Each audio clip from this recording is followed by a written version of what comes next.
Hello दोस्तों, कैसे हैं आप सभी। आपका हमारे चैनल मिशन इन्फॉर्मेटिव का आपका स्वागत है।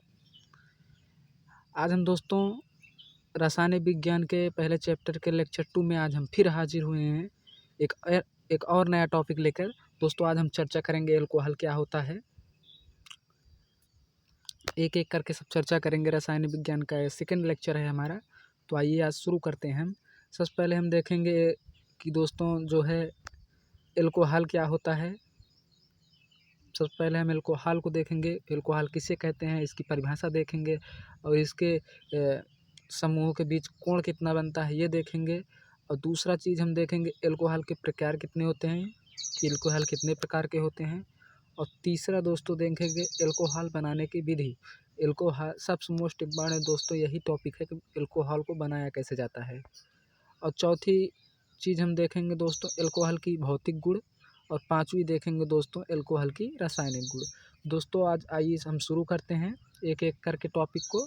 इससे पहले आप हमारे चैनल को सब्सक्राइब कर दीजिए और बेल आइकन प्रेस कर दीजिए ताकि हम जब भी ऐसे वीडियो बनाएं सबसे पहले आपको नोटिफिकेशन मिलता रहे। तो दोस्तों चलिए शुरू करते हैं आज का ये लेक्चर। तो हम सबसे पहले देखेंगे कि अल्कोहल क्या होता है। तो आइए शुरू करते हैं। दोस्तों सबसे पहले हम परिभाषा को डिस्कस करेंगे कि अल्कोहल किसे कहते हैं। दोस्तों परिभाषा जैसा कि यहाँ पर लिखा गया है, तो एक बार इसे देख लेते हैं, फिर हम इसके बाद समझाने की कोशिश करेंगे। देखते हैं दोस्तों क्या लिखा गया है। कार्बनिक यौगों से एक या एक से अधिक OH समूह द्वारा कर दिया जाए तो बनने वाले यौगिक को अल्कोहल कहते हैं। दोस्तों जैसे कोई कार्बनिक यौगिक है, जैसे हम ले लेते हैं एल्किल ग्रुप का कार्बनिक यौगिक। जैसे एल्किल ग्रुप कार्बनिक यौगिक R है। R का वैल्यू कितना होता है, R को हम CH3 भी कहते हैं। जब कार्बनिक यौगिक में से OH समूह को जोड़ दिया जाता है तो यह अल्कोहल बन जाता है। तो एक प्रकार से हम ROH को भी अल्कोहल कह सकते हैं दोस्तों। ROH को भी अल्कोहल कह सकते हैं, एक अल्कोहल की प्राइमरी अल्कोहल है। तो हम इसके प्रकार को देखते हैं दोस्तों। एक बार हम फिर परिभाषा को समझाने की कोशिश करेंगे कि जब किसी कार्बनिक यौगिक को OH समूह द्वारा, OH समूह मतलब हाइड्रॉक्सिल ग्रुप द्वारा जोड़ दिया जाता है। OH समूह को हाइड्रॉक्सिल ग्रुप कहते हैं दोस्तों। तो जब एल्किल ग्रुप कार्बनिक यौगिक से हाइड्रॉक्सिल ग्रुप को जोड़ा जाता है तो अल्कोहल बनता है। जैसे CH3OH, ये क्या है, मेथिल अल्कोहल है। ROH सीधा सीधा अगर लिखा रहे दोस्तों उसको एल्किल अल्कोहल कहते हैं, क्योंकि एल्किल कार्बनिक ग्रुप का है। तो हम इसके प्रकार देखते हैं कार्बनिक। तो इसके प्रकार हम देखते हैं दोस्तों, यह 4 प्रकार का होता है। फर्स्ट है मोनोहाइड्रिक अल्कोहल, सेकेंड है डाईहाइड्रिक अल्कोहल, थर्ड है ट्राईहाइड्रिक अल्कोहल और चौथा है पॉलीहाइड्रिक अल्कोहल। तो दोस्तों ये 4 प्रकार का अल्कोहल होता है, मोनो, डाई, ट्राई और पॉली। तो हम सबसे पहले दोस्तों मोनोहाइड्रिक अल्कोहल को देखते हैं। तो आइए देखते हैं। तो दोस्तों मोनोहाइड्रिक अल्कोहल क्या होता है, तो आइए देखते हैं।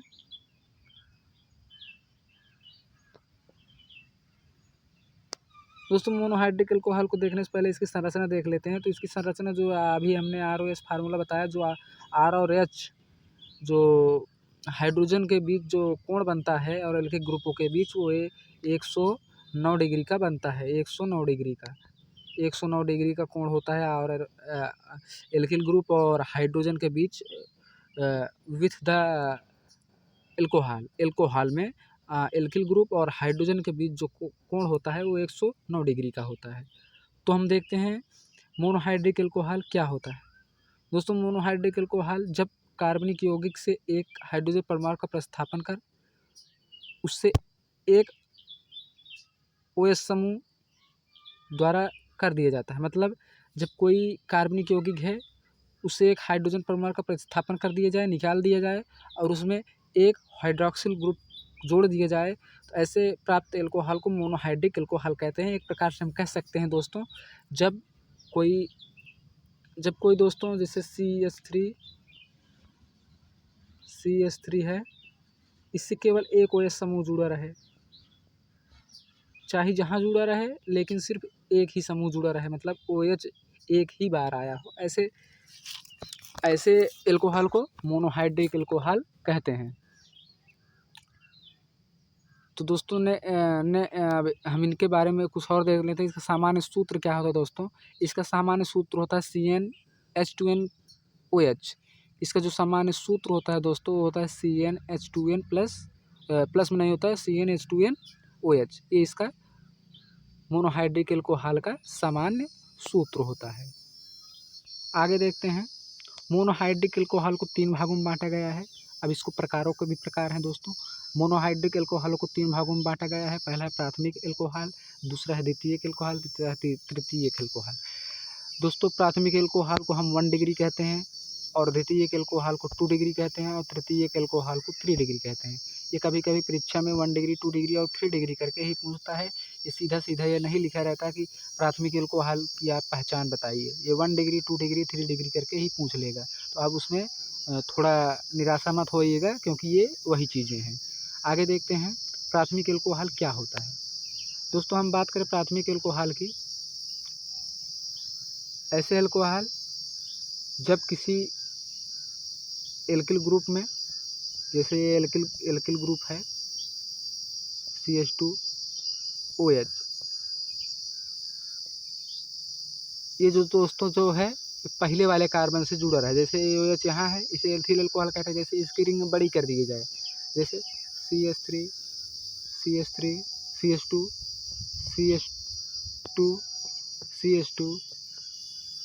अब इसकी जो OH ग्रुप है उसे हम पहले वाले कार्बन के पास जोड़ दिए जाए, उसे क्या कहते हैं? प्राथमिक एल्कोहल। मतलब पहले ही शुरुआत में ये लगाया गया है, इसे प्राथमिक एल्कोहल। अगर यही एल्कोहल हम इधर जोड़ दें तब भी ये प्राथमिक एल्कोहल होगा यहाँ पर, क्योंकि हाइड्रोक्सिल ग्रुप जिधर जुड़ा रहता है उधर से काउंटिंग की जाती है। IUPAC नाम में आपने पढ़ा ही होगा। तो दोस्तों जब कोई OH हाइड्रोक्सिल ग्रुप जो है किसी एल्किल समूह में फर्स्ट कार्बन वाले समूह पर लगा होता है, उसे प्राथमिक एल्कोहल कहते हैं। अब आगे देखते हैं हम दोस्तों द्वितीयक एल्कोहल क्या होता है। तो द्वितीयक एल्कोहल दोस्तों ऐसे एल्कोहल जिसमें जो है कि हाइड्रोक्सिल ग्रुप द्वितीय कार्बन परमाणु से जुड़ा होता है। जैसे एक हम रिंग ले लेते हैं, जैसे हमने ये ले लिया CH3 CH2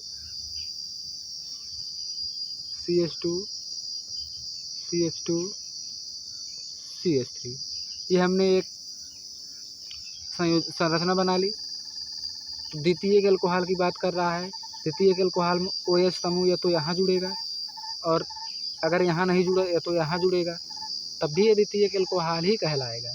दोस्तों अगर ये इधर जुड़ता है तो काउंट हम इधर से करेंगे, 1 2 ये 3 ये 4 ये 5, ये क्या हो गया? प्रोपेनॉल। प्रोपेनॉल नहीं होगा उसमें, ये होगा 2 प्रोपेनॉल। ये 2 प्रोपेनॉल होगा, क्योंकि हाइड्रोक्सिल ग्रुप जो है वो दूसरे कार्बन के परमाणु से जुड़ा हुआ है, इसलिए द्वितीयक एल्कोहल होगा। अब हम दोस्तों तृतीयक एल्कोहल की बात करें। तृतीयक एल्कोहल की हम संरचना देख लेते हैं दोस्तों। जैसे ये कोई तृतीयक एल्कोहल की संरचना है, CH3 CH3 CH3, ये CH2 रहेगा, सॉरी ये CH2 रहेगा, नहीं तो ये फार्मूला ही गलत हो जाएगा। CH2 और ये CH2 और ये CH2 मान लीजिए इतना बड़ा संरचना है ये। ऐसे एल्कोहल जब हाइड्रोक्सिल ग्रुप तीसरे कार्बन के परमाणु के साथ जुड़ा होता है, जैसे या तो यहाँ जुड़ा होगा 1 2 3, ये 1 हो गया, ये 1 हो गया, ये 2 हो गया, ये 3 हो गया, या तो OH समूह यहाँ जुड़ेगा, या तो 1 2 3, या तो OH समूह यहाँ जुड़ेगा। बात ये की हुई जिधर से नज़दीक हाइड्रोक्सिल ग्रुप का काउंट पड़ेगा उधर से ही काउंट किया जाएगा। दोस्तों ये तृतीयक एल्कोहल है। जब कोई हाइड्रोक्सिल ग्रुप किसी एल्किल समूह में तीसरे कार्बन परमाणु से जुड़ा होता है तो उसे तृतीयक एल्कोहल कहते हैं। इसे 3rd डिग्री भी कहते हैं, और द्वितीयक को 2 डिग्री भी कहते हैं, और प्राथमिक एल्कोहल को 1 डिग्री कहते हैं। तो आगे देखते हैं हम एल्कोहल। अब एल्कोहल की बनाने की विधि हम तो विचार करेंगे, एल्कोहल बनता कैसे है। दोस्तों एल्कोहल को बनाने की विधि ये मोस्ट इम्पॉर्टेंट है, लगभग परीक्षा में हर बार पूछा जाता है कि एल्कोहल के बनाने की विधियों पर वर्णन कीजिए। तो आइए हम देखते हैं एल्कोहल बनाया कैसे जाता है। दोस्तों पहली हेडिंग है एल्किल हाइलाइडों से। एल्किल हाइलाइडों की बात करें तो एल्किल हाइलाइडों का फार्मूला जो होता है जो दोस्तों, एल्किल का फार्मूला आर होता है, और हाइलाइड जैसे क्लोरीन, ब्रोमीन, आयोडीन, स्टडीन, ये सब हाइलाइट परिवार के तत्व हैं, हाइलोजन परिवार के तत्व, इसलिए इसे हाइलाइट कहा जाता है। या तो हम यहाँ पर इसे हम एल्किल हाइलाइट के रूप में Cl भी लिख सकते हैं, या I भी लिख सकते हैं, या तो ब्रोमाइड Br भी लिख सकते हैं। तो वही यहाँ पर फार्मूला में लिखा गया है। जब हम एल्किल हाइलाइट की क्रिया NaOH से कराते हैं, NaOH मतलब सोडियम हाइड्रोक्साइड से कराते हैं तो हमें एल्कोहल प्राप्त होता है। अब दोस्तों जब हम इसका क्रिया कराते हैं, ArCl है, NaOH है, दोस्तों हम जानते हैं ROH ये लिखा गया है, और प्लस और NaOH। अब दोस्तों Na पर प्लस चार्ज होता है, OH माइनस चार्ज होता है। ये सॉरी OH नहीं, ये Cl है, Cl पर माइनस चार्ज होता है, R पर प्लस चार्ज होता है। अब दोस्तों ये प्लस वाला इससे रिएक्शन करेगा OH से, और ये माइनस वाला ये प्लस से रिएक्शन करेगा, तो हमें क्या प्राप्त होगा, हमें लास्ट में प्राप्त होगा ROH ये प्राप्त होगा, और प्लस में NaCl देगा, जिसे साल्ट कहते हैं। ये हमें इतना प्राप्त होगा। यही इस रिएक्शन में यही लिखा गया है, RCl ये एल्किल हाइलाइड है, और प्लस जब इसका क्रिया NaOH मतलब सोडियम हाइड्रोक्साइड से कराते हैं तो हमें एल्कोहल तथा सोडियम क्लोराइड प्राप्त होता है। अब दूसरा देखते हैं दोस्तों, दूसरी बनाने की विधि पर थोड़ा नज़र डालते हैं। तो दोस्तों दूसरी बनाने की विधि जो है, जब हम सोडियम एथॉक्साइड की क्रिया सांद्र सल्फ्यूरिक अम्ल से कराते हैं तो हमें एथेनॉल प्राप्त होता है। दोस्तों एथेनॉल हो, प्रोपेनॉल हो, ब्यूटेनॉल हो, या मेथेनॉल हो, सब एल्कोहल परिवार के तत्व हैं, एल्कोहल ही के कैटेगरी में आते हैं, तत्व नहीं सॉरी लिक्विड होते हैं। तो ये एल्कोहल ही की कैटेगरी में आते हैं, चाहे एथेनॉल, प्रोपेनॉल, लास्ट में ऑल जुड़ा है इसे। तो हम देखते हैं सोडियम एथॉक्साइडों से, जब सोडियम एथॉक्साइड मतलब C2H5ONA, एथॉक्साइड मतलब सोडियम रहेगा, ऑक्साइड मतलब ऑक्सीजन रहेगा, एथॉक्साइड मतलब एथेन से कोई शब्द निकल कर रहा है तो सोडियम एथॉक्साइड C2H5ONA। जब हम इसकी क्रिया सांद्र सल्फ्यूरिक अम्ल मतलब H2SO4 से कराते हैं तो हमें क्या प्राप्त होता है, एथेनॉल प्राप्त होता है। एथेनॉल का फार्मूला यह है, C2H5OH प्राप्त होता है।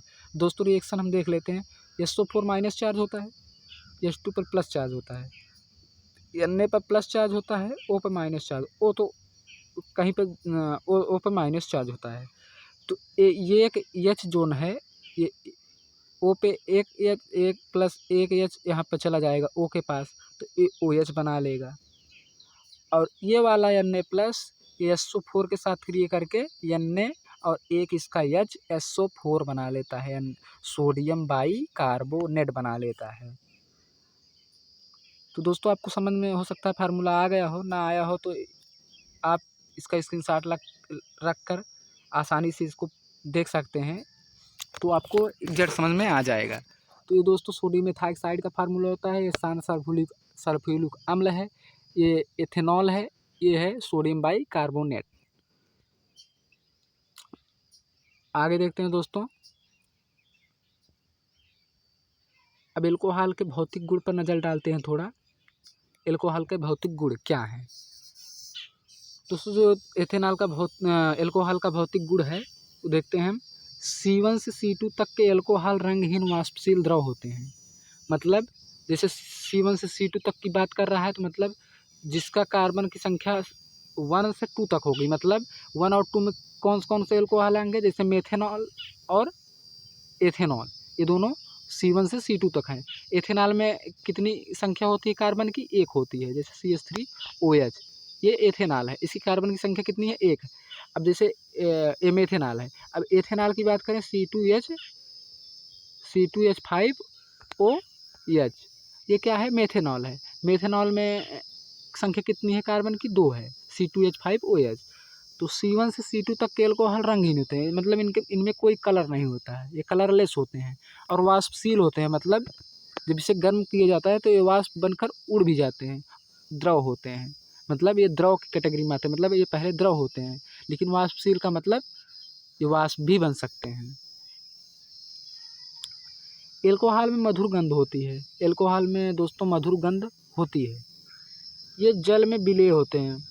ये जल में मतलब घुलनशील होते हैं दोस्तों। अगर जल में डाल दिए जाए तो पानी और एल्कोहल का पता नहीं बता पाएंगे। इसमें एल्कोहल इधर है, पानी इधर है, आप मतलब इनका अलगाव नहीं कर सकते, ये उसी में घुल जाएंगे। जैसे चीनी पानी में घुल जाता है, नमक पानी में घुल जाता है, नींबू पानी में घुल जाता है दोस्तों, ऐसे ही एल्कोहल भी पानी में घुल जाएगा आसानी से। एल्कोहल का अणुभार बढ़ने के साथ साथ जल में घुलनशीलता घटती है। अगर दोस्तों एल्कोहल का अणुभार मतलब जैसे अणुभार बढ़ेगा तो मतलब कार्बन की काउंटिंग की संख्या बढ़ेगी।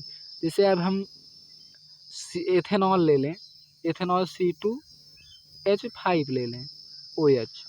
अगर एथेनॉल ले लें और ब्यूटेनॉल ले लें, ब्यूटेनॉल मतलब C4H5OH, ये ले लें। इन दोनों में सबसे ज़्यादा घुलनशील कौन होगा? सबसे ज़्यादा घुलनशील दोस्तों एथेनॉल होगा, क्योंकि इसकी कार्बन परमाणु की संख्या 4 है और इसकी 2 है। तो अणुभार बढ़ेगा तो जल में घुलनशीलता कम होगी, घटती है मतलब। अब आगे हम दोस्तों रासायनिक गुण देखेंगे एल्कोहल का। दोस्तों रासायनिक गुण देख लीजिए क्या है। तो एल्कोहल का रासायनिक गुण है जो वो धातुओं से क्रिया, मतलब पहला है धातुओं से क्रिया। जब हम एल्कोहलों की धातुओं से कराते हैं तो हमें क्या प्राप्त होता है? तो दोस्तों ये एथेनॉल है, ये इतना एथेनॉल है। जब इसका क्रिया धातु मतलब सोडियम या मैग्नीशियम किसी भी धातु से कराएं तो हमें क्या प्राप्त होता है? तो हमने जब एथेनॉल क्रिया सोडियम से कराई तो हमें सोडियम एथॉक्साइड प्राप्त हुआ और अलग से हाइड्रोजन गैस प्राप्त हुई।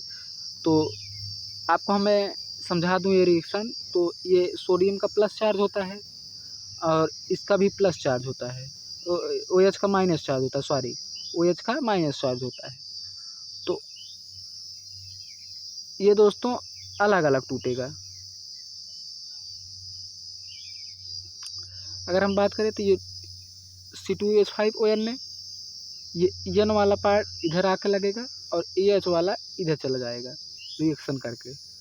तो इसकी हम बैलेंसी को बराबर करने के लिए यहाँ पर 2 का मल्टीप्लाई कर दिए और यहाँ पर 2 मल्टीप्लाई कर दिए। अब हम कार्बन की संख्या और हाइड्रोजन की संख्या को देखते हैं बराबर है।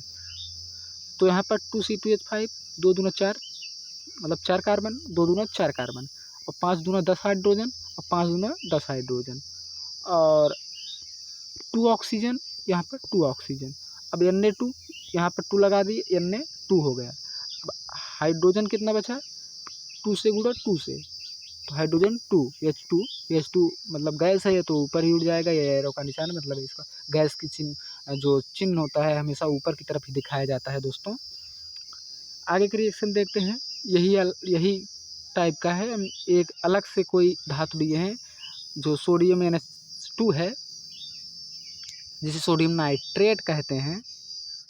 सॉरी सोडियम नाइट्रेट है, सोडियम फार्मूला शायद हमें भूल रहा है इसका रासायनिक नाम, तो हम डिस्कशन में इसका रासायनिक नाम डाल देंगे दोस्तों। तो एल्कोहल है ये एथेनॉल। इसी के लिए जब हम NaNH2 से कराते हैं तो हमें क्या प्राप्त होता है? ये एक H इधर है, 2H इधर है, AH आके जुड़ गया इधर, ये कितना बन गया? NH3 बन गया। और यहाँ बचा कितना? Na बचा। Na इधर रिएक्शन किया तो क्या बना? C2H5ON ने। इसे क्या कहते हैं? Sodium ethoxide. आगे एक और विधि रिएक्शन है, देख लेते हैं। इस एल्कलीकरण। दोस्तों एल्कलीकरण क्या है देखते हैं। एल्कोहल जब डाई एथिल सल्फेट से क्रिया करता है तो ईथर बनता है। डाई एथिल सल्फेट मतलब ये है, ये इतना डाई एथिल सल्फेट है, इसे डाई एथिल सल्फेट कहते हैं। तो एथेनॉल क्रिया जब हम कराते हैं, देखिए ये एथेनॉल है C2H5OH। अब इसकी क्रिया डाई एथिल सल्फेट। अब इतना भाग दोस्तों, अब ये तो वाष्पीकृत हो जाएगा, H2SO4 बन जाएगा। ये गैस है, ये तो उड़ जाएगी ऊपर, इसीलिए लिखा नहीं गया है। और C2H5 इधर O बचेगा और इधर C2H5 बचेगा। ये C2H5 इधर चला आएगा तो हमें क्या प्राप्त होगा, C2H5O C2H5। इसे क्या कहते हैं, ईथर कहते हैं। इसका रासायनिक नाम जो है वो है डाई एथिल ईथर, इसे डाई एथिल ईथर कहते हैं। आई होप दोस्तों आपको ये सारे लेक्चर समझ में आएंगे, सारे टॉपिक। तो आप हमारे चैनल को जल्द से जल्द सब्सक्राइब कीजिए और लाइक कीजिए, ज़्यादा से ज़्यादा कमेंट भी कीजिए ताकि हमें मोटिवेशनल मिलता रहे, हम ऐसे ही वीडियो बनाते रहें ताकि आप कोई दिक्कत ना हो। जय हिंद दोस्तों, हम मिलते हैं एक और वीडियो के साथ, तब तक के लिए धन्यवाद।